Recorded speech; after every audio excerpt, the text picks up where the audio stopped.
My family have had a really difficult journey through 5 or 6 different European countries. They've been travelling more or less non-stop for about 3 weeks.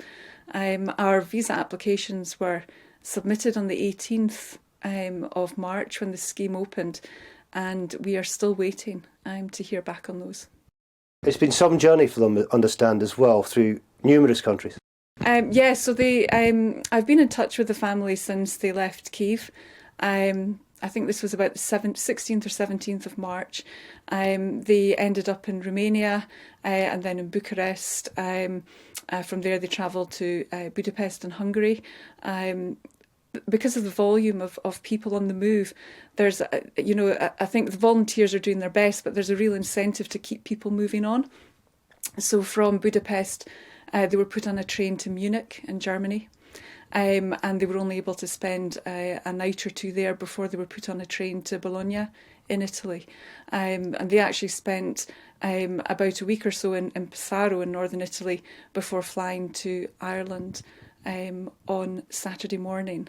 And they're now currently somewhere northwest of Sligo in some disused council building, being housed with another Ukrainian family at the moment.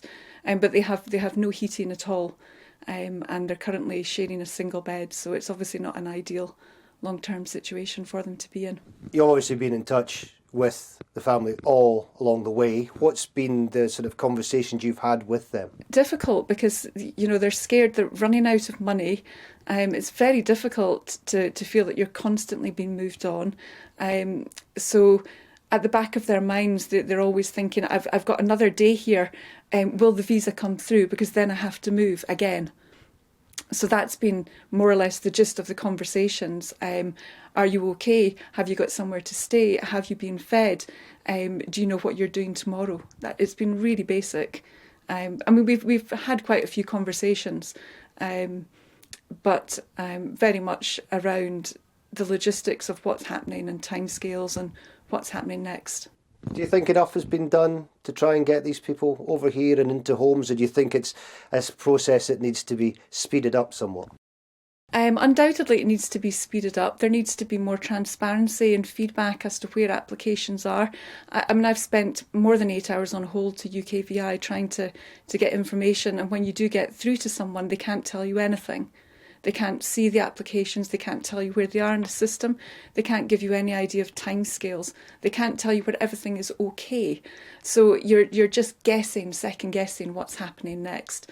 The forms themselves, I mean, I believe they've been simplified, but they're extremely difficult to fill out for a family who are on the move, on a mobile phone, on a data package, on a train.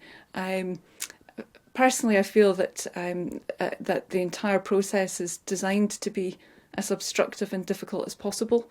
I do appreciate that security checks need to be undertaken. I don't see why.